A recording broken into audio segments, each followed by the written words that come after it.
अब आ जाते हैं C8 का न्यूमेरिकल।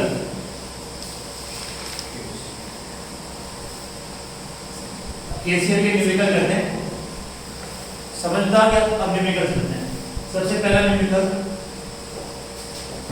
जंक्शन ये हो गया आपका,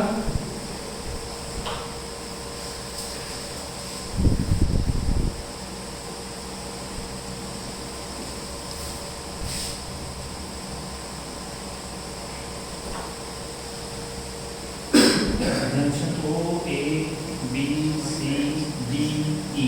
अब यहाँ पे OB पे आपको निकालना है मैग्नीट्यूड, निकालना है प्लस डायरेक्शन बताना है। दो चीज बताना है, मैग्नीट्यूड और डायरेक्शन। मैग्नीट्यूड बताओगे करंट का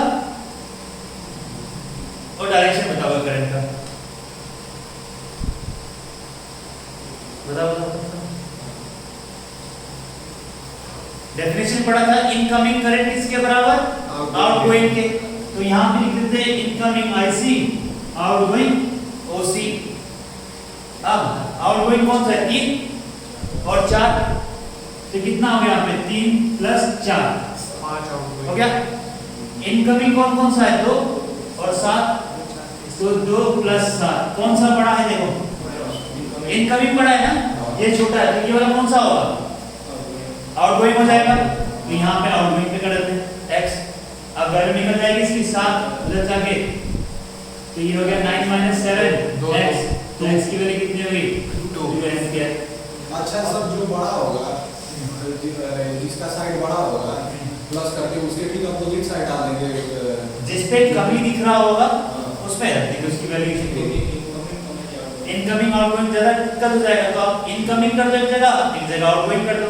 जो आपको दिख रहा है इनकमिंग में वो रख दिया, कितना 9 हो रहा है, आउटगोइंग में आपको कितना 7 मिल रहा है, तो ये छोटा है, तो ये वाला जो होगा इसके बराबर होगा।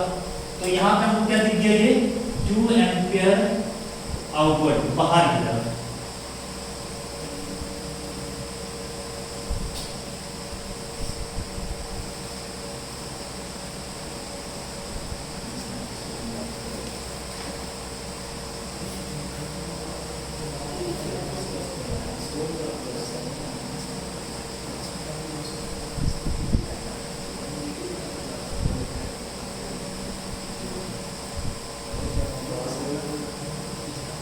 अब देखो ये आपका सर्किट हो गया।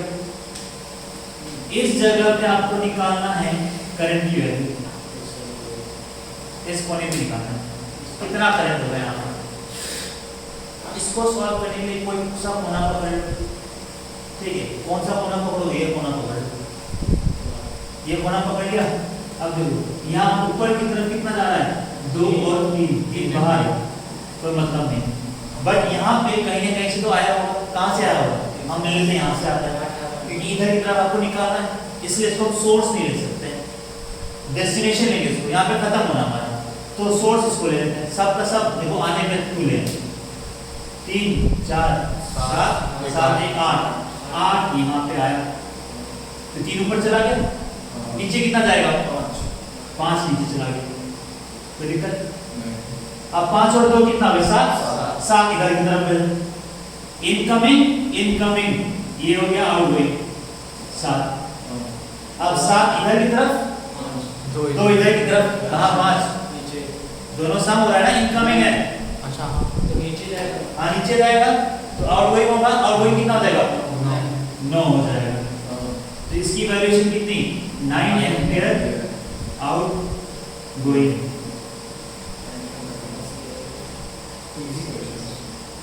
आसान लग रहा है ना? अब बता बड़ा बता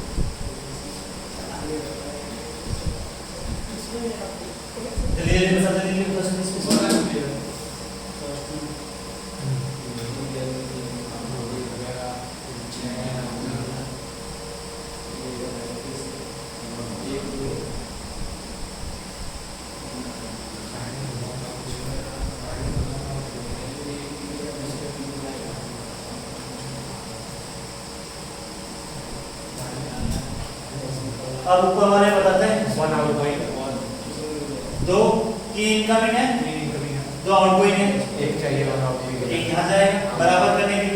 1 तो ये हो गया आपका 1 एम्पियर आउटगोइंग, ठीक है। अब इस पे बताओ 2 एम्पियर इनकमिंग, इनकमिंग है हाँ। कैसे?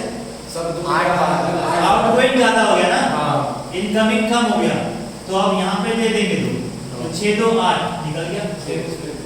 अब इस पे 2 इधर लेते हैं, 8 आ रहा है, हाँ। 10 जा रहा है, दो ले तो 2 ले लेंगे। क्लियर? यस कोई दिक्कत? लिखना हो जाएगा। अब नेक्स्ट केवीएल करते हैं, समझ आ गया पूरा? यस सर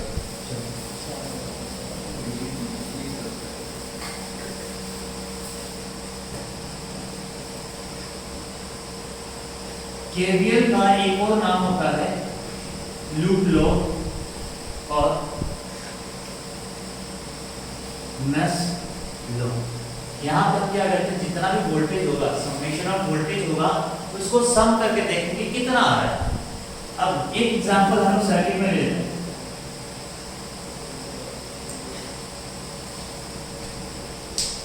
जो पहले वाला लिए तो वही लेंगे नॉर्मल, ये हो गया आपका A B C D E F. इससे पहले आपने पढ़ा था हमको क्या क्या चाहिए, जंक्शन चाहिए ना, जंक्शन चाहिए, तो जंक्शन हमको ये मिलता है एफ और सी, ये आपका जंक्शन हो गया, एक जंक्शन ये, दूसरा जंक्शन ये, ठीक है। अब सबसे पहले इसको डिफाइन कर लेते हैं, डिफाइन में क्या होता है। यहाँ पे ये कहा था डेफिनेशन में, sum of all the potential, sum of all the potential in one close loop, एक क्लोज लूप में जितना भी सम ऑफ पोटेंशियल करते हो उसकी वैल्यू कितनी जाएगी, 0 हो जाएगी। तो यहाँ पे the sum of all individual potential in the loop is 0। एक और टर्म से इसको हम कहते हैं कि ये law of conservation of energy होता है। कंजर्वेशन ऑफ एनर्जी क्यों? V वर्क करता है W अपॉन Q के फॉर्मेट में, तो वर्क हमारा एनर्जी, वर्क क्या बोलते हैं, जूल ना, वर्क एज यूनिट जूल, तो एनर्जी का भी एज यूनिट क्या हो जाएगा, जूल। तो इसीलिए एनर्जी से आपका कंजर्व करता है, तो ये इसके देता है, it is the law of conservation of energy. अब इसमें हम तरीका सीखेंगे, इसको सॉल्व कैसे किया जाए, तरीका सीखेंगे। तो तरीका सीखने के लिए एक आपको यहाँ पे जैसे आप जाओगे किसी भी करंट का डायरेक्शन दे दोगे, करंट का डायरेक्शन दे दोगे, तो उसमें हम किस तरह करते हैं, यहाँ पे लेंगे I इंटू आर, जब जाएगा तो कौन सा पॉजिटिव लेंगे कौन सा नेगेटिव लेंगे, वो एक प्लेटफॉर्म हम समझ लेते हैं। अब सपोज करो कि ये आपका रेजिस्टेंस है, रेजिस्टेंस हमने दे दिया यहाँ पे R और बोल दिया करंट आपका ऐसे जा रहा I, ठीक है, रेजिस्टेंस R है, करंट आपका जा रहा I, और इसका टर्मिनल का नाम दे दिया हमने P, इसका हमने टर्मिनल का नाम दे दिया Q। तो अब इस टर्मिनल पे पोटेंशियल कितना हो जाएगा, इसमें VQ। आप किस तरह जा रहे हो, ऐसे जा रहे हो, इस तरह जा रहे हो। अब यहाँ पे I इंटू आर कितना हो जाएगा, पोटेंशियल क्रिएट करेगा। देखो नॉर्मली कहा जाता है, हम कहां से कहां जाएंगे, हायर पोटेंशियल से लोअर पोटेंशियल में। करंट कहां जाता है, हायर पोटेंशियल से लोअर पोटेंशियल में जाता है, तो आप भी उसी तरह जा रहे हो। तब इस तरह जा रहे हैं तो Vp minus Vq, higher potential से लोअर पोटेंशियल पे आप जा रहे हो, तो ये हो जाएगा आपका पॉजिटिव। अगर आप बड़े वाले वोल्टेज से छोटे वाले वोल्टेज पे जा रहे हो तो दोनों का डिफरेंस करेंगे, 5 माइनस 3 2 आएगा, पॉजिटिव आएगा। तो इसमें बोला जाता है, नॉर्मली बोला जाता है कि जिस तरह करंट जा रहा है उसी डायरेक्शन पे आप भी जा रहे हो, तो हम साइन लेंगे वोल्टेज का पॉजिटिव। तो अब यहाँ पे क्या हो जाएगा, along the direction of current current के डायरेक्शन पे आप चल रहे हो, जिस डायरेक्शन पे करंट जा रहा है उसी डायरेक्शन पे आप चल रहे हो, तो वोल्टेज क्या हो जाएगा, और वोल्टेज आपका पॉजिटिव हो जाएगा। दूसरा,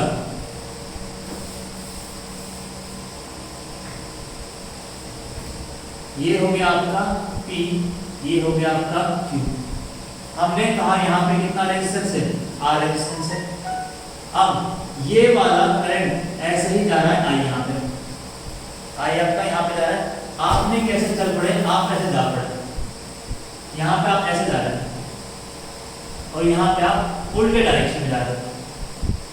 हमने यहाँ पे क्या पढ़ा था, हायर पोटेंशियल इज डी, यहाँ पे 5 वोल्ट, यहाँ पे 3 वोल्ट। आप उल्टे डायरेक्शन में जाने लगे, उल्टे डायरेक्शन में जाओगे तो VQ P होगा ये माइनस ये, इसकी वैल्यू 3 5 -2 वोल्ट आ गया, नेगेटिव आ गया, क्या आ गया, नेगेटिव आ गया। तो अगर आप करंट इस डायरेक्शन पे जा रहे हो, इस सर्किट में जब यहाँ पे करंट इस तरह से जा रहा होगा और आपका लूप ऑपोजिट में खेल रहा होगा, तो वोल्टेज क्या आ जाएगा, नेगेटिव आ जाएगा।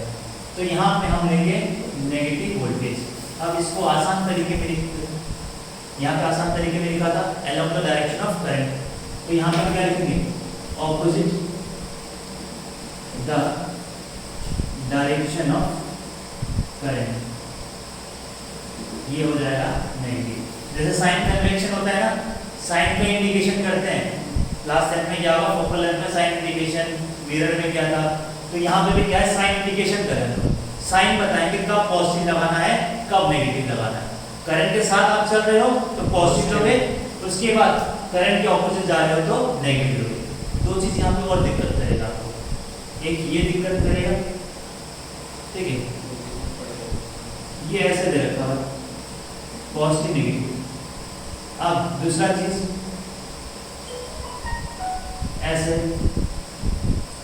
यहाँ छोटा यहाँ बड़ा, पॉजिटिव नेगेटिव, यहाँ हमने कर दिया P, यहाँ हमने कर दिया Q, यहाँ हमने कर दिया P, यहाँ हमने कर दिया Q। एक बार कहा आपको पहले बड़ा वाला वोल्टेज मिल रहा है, फिर छोटा वाला वोल्टेज मिल रहा है, ऐसे जा रहे हो, और दूसरी बार आप ऐसे जा रहे हो, पहले नेगेटिव मिला फिर पॉजिटिव मिला, एक बार आपको पॉजिटिव पहले मिला फिर नेगेटिव मिला, दूसरी बार नेगेटिव मिला फिर पॉजिटिव मिला। इसका लॉजिक समझो, जैसे जो आपको दिखाया था वो कभी होता नहीं है, आपको ये बताया है करंट का फ्लो पॉजिटिव से नेगेटिव होता है, ये बताया था ना, आपने तो पढ़ा था करंट का फ्लो पॉजिटिव से नेगेटिव होता है। बट ये है बैटरी, बैटरी में करंट उल्टा जाता है, नेगेटिव से पॉजिटिव जाता है, तो पूछोगे कैसे, तो ये आपका छोटा सा बैटरी है रिमोट का, पॉजिटिव नेगेटिव, यहाँ पे हमने बल्ब लगा दिया छोटा सा,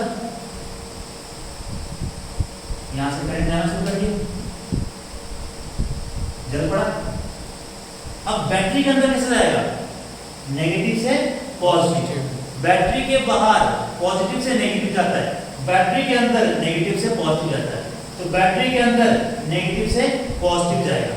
तो अगर नेगेटिव से पॉजिटिव आप लेके जाओगे तो यहाँ पे लोअर पोटेंशियल से फिर हायर पोटेंशियल वोल्टेज नेगेटिव हो जाएगा, और फिर पॉजिटिव से आप नेगेटिव उल्टे डायरेक्शन लेके जा रहे हो तो हायर पोटेंशियल से लोअर पोटेंशियल पे जा रहे हो, तो इसमें साइन इंडिकेशन पॉजिटिव हो जाएगा, इसमें साइन इंडिकेशन आपका नेगेटिव हो जाएगा। तो ये हो गया हमारा सिर्फ साइन इंडिकेशन। अब इस पे लूप पहले हम लेते हैं, पहले इसका एग्जांपल समझते हैं। तो सबसे पहले यहाँ पे आप लूप बनाने से पहले अगर आप केवीएल सॉल्व भी करोगे ना, तो केवीएल सॉल्व करने के लिए आपको केसीएल पता होना चाहिए, जंक्शन लॉ पता होना चाहिए, बिना जंक्शन लॉ के आप केवीएल सॉल्व नहीं कर पाओगे। सबसे पहले आप इसमें जंक्शन लॉ लगाएंगे। बहुत सारे टीचर्स क्या कहते हैं कि ये बैटरी है, ये बैटरी है, यहाँ से करंट एक निकाल दो, यहाँ से दूसरा करंट निकाल दो, बट जब सर्किट में और ज़्यादा कॉम्प्लेक्स बना दूंगा तो वहाँ दिक्कत कर जाएगा, इसलिए आप क्या करो, सिंपल सा जंक्शन रूल यूज कर लो, केसीएल यूज करो, हर जगह केसीएल लगा लो, केसीएल किसी भी एक जंक्शन को पकड़ लो, किसी को पकड़ लो, और यहाँ पे मान लो कि करंट आई आ रहा है, करंट आई आ रहा है और दो करंट यहाँ पे डिस्ट्रीब्यूट हो गया ऐसे, तो I1 इधर की तरफ चला गया, I2 आपका इधर की तरफ चला गया। कहीं कहीं बुक में आपको ऐसा भी लिखा रहेगा, I3 लिखा रहता है, तो कंफ्यूज मत होना, कम से कम वेरिएबल लेने की कोशिश करना, जितना कम से कम वेरिएबल लेंगे वो ठीक है। I3 लिखोगे तब तो कोई दिक्कत नहीं है, बस यहाँ पे मेंशन कर देना एक लाइन में कि I3 I1 प्लस I2 के बराबर, सबसे पहले यही मेंशन करना है। तो आपका 3 वेरिएबल नहीं होगा, जैसे आप इक्वेशन बनाते हो x y z 2x plus 2y plus 4z equals to 6 equals to 2। इसको सॉल्व करना थोड़ा सा ज़्यादा टफनेस है। अगर आपका इक्वेशन ऐसे होगा x plus 2y 6 2x 7y 8, तो इसको सॉल्व करने में थोड़ा सा आसानी होती है। 2 वेरिएबल होगा तो आसान होगा, 3 वेरिएबल होगा तो वहाँ पे थोड़ा सा टफनेस ज़्यादा होता है, इस आसान नहीं होता है। इसलिए यहाँ पे क्या करेंगे, हम 2 वेरिएबल ही लेने की कोशिश करेंगे, 3 वेरिएबल घुसाने की कोशिश मत करना, फिर दिक्कत ना होगा। अब यहाँ पे हमने बना दिया I3 की वैल्यू इंप्लीमेंट कर दिया I1 प्लस I2। करंट आपका डिस्ट्रीब्यूशन हो गया, करंट का डिस्ट्रीब्यूशन क्या हो गया, I1 यहाँ पे भी I1, यहाँ पे भी आपका I1, ये हो गया आपका I2 यहाँ पे बन गया है, ये I3 आपका ऐसे। सबसे पहले हम काम करेंगे, जंक्शन लो हो गया, स्टेप 1 करंट का डिस्ट्रीब्यूशन हो गया, स्टेप 2 लूप बना लो। लूप 1 कौन सा है, A B C F A, loop 2 कौन सा है आपका, F C D E F, ये हो गया 2 लूप बन गया हमारा ना। अब एक चीज याद रखना, इसमें हमको जाने का तरीका पहले बनाना है। लूप बना लिया ना, अब इस पहले लूप में खेलते हैं हम लोग, A B C F A। इसमें हमको जाने का तरीका बनाना है कि किस तरह आपको जाने का शौक है, आपको इस तरह जाने का मन कर रहा है या इस तरह जाने का मन कर रहा है। तो वो समझने से पहले एक चीज देखो कि अगर आप ऐसे जाओगे तो जिस तरह करंट जा रहा है उसी तरह आप जा रहे हो, बट ऑपोजिट डायरेक्शन में जब जाना शुरू कर जाओगे तो उसके नेगेटिव में जाना शुरू कर जाओगे तो साइन क्या हो जाएगा, नेगेटिव में आना शुरू हो जाएगा। तो हम वो प्रेफर करेंगे जहां हमको ज़्यादा से ज़्यादा पॉजिटिव मिले, नेगेटिविटी कम मिले। आप वहीं पे बैठते हो जहाँ पे सफाई होती है, वहाँ नहीं बैठते जहाँ पे गंदगी होती है, इसलिए गौतम बुद्ध छोड़ना। अब यहाँ पे आ जाओ, सभी तो मजा आएगा। अब देखो A B C F A ना, इस पे हम लोग बनाते हैं, जाएंगे कैसे, क्लॉकवाइज में जाएंगे। क्लॉकवाइज में कैसे, ऐसे जाओगे क्लॉकवाइज में। ये आपका पहला पॉजिटिव आ रहा है, जिस डायरेक्शन पे करंट जा रहा है उसी डायरेक्शन पे आप जा रहे हो। यहाँ पे I1 R1, तो यहाँ पे कितना ले लिया, I1 R1। उसके बाद दूसरा क्या मिला, पोटेंशियल मिल रहा है V1। तो पहले आपको पॉजिटिव टर्मिनल मिला, फिर नेगेटिव, तो क्या लेंगे, पॉजिटिव लेंगे कि नेगेटिव वोल्टेज देंगे, पॉजिटिव वोल्टेज लेंगे। यहाँ पे क्या है, तो ये हो गया आपका पॉजिटिव V1। अब उसके बाद दूसरा, यहाँ से जा रहे हो, ऐसे जा रहे हो, ऐसे जा रहे हो, ऐसे जा रहे हो, ये रेजिस्टेंस मिला। इस रेजिस्टेंस में कितना करंट, I3, तो यहाँ पे R equals to I1 plus I2। I3 की वैल्यू लिखा था ना, तो बार-बार लिखने का जरूरत नहीं है, एक बार खोल लो यहीं पे, और तो कुछ बचा नहीं। तो ये हो गया आपका, इसका जुड़ जाएगा, तो यहाँ पे I1 R1, फिर I1 capital R, I2 capital R, voltage को जल्दी कर तो माइनस V1 आ गया। पहला इक्वेशन बन गया, इसको सॉल्व नहीं करना है, बस हम तरीका सीख रहे हैं कि इक्वेशन कैसे बनाते हैं। नेक्स्ट क्वेश्चन उसको देख लीजिए। अब loop second loop F C D E F। अब बताओ क्लॉकवाइज जाओगे कि एंटी क्लॉकवाइज जाओगे। लूप सेकंड में क्लॉकवाइज जाना पसंद करोगे कि एंटी क्लॉकवाइज जाना पसंद करोगे, एंटी क्लॉकवाइज जाना पसंद करोगे ना। क्लॉकवाइज में नेगेटिव मिल जाएगा, ऑपोजिट डायरेक्शन ऑफ करंट जा रहा है, और यहाँ पे करंट के साथ आप चलना शुरू कर दियो। एंटी क्लॉकवाइज मतलब इस तरह। तो सबसे पहले हमको क्या मिल रहा है, वोल्टेज मिल रहा है पॉजिटिव, तो यहाँ पे V2 पॉजिटिव, उसके बाद फिर R2 I2 पॉजिटिव है, जिस डायरेक्शन पे आप जा रहे हो करंट उसी डायरेक्शन जा रहा है। फिर उसके बाद capital R I1 plus I2, एक ही बार डायरेक्ट कर लेंगे, इक्वल्स टू 0। डेफिनेशन में कहा summation of all the potential in one branch is 0। आप इस पोटेंशियल को यहाँ उठा लेते हैं, माइनस V2। अब ये हो गया आपका I1 R, I2 R, और ये हो गया I2 R2। ये हो गया हमारा तरीका कैसे सॉल्व करते हैं KVL को। अब यहाँ पे जब वैल्यू होगा तो वैल्यू को इंक्रीमेंट कर देंगे, I1 और I2 की वैल्यू हमको मिल जाएगा। सबसे पहला चीज क्या है, जब भी आपको KVL सॉल्व करना पड़ेगा आप KCL लगाओगे, KCL में करंट का दिखाओगे कि करंट कैसे जा रहा है। करंट दिखाने के बाद आप दूसरा काम क्या है, लूप लोगे, लूप ले लिया, लूप ले लिया। फिर तीसरा काम क्या है, आप पता करोगे क्लॉकवाइज जाना है कि एंटी क्लॉकवाइज जाना है। तो हमने पता कर लिया ऊपर वाले में क्लॉकवाइज, नीचे वाले में एंटी क्लॉकवाइज। अब चल पड़ो, बस इसको Yeah.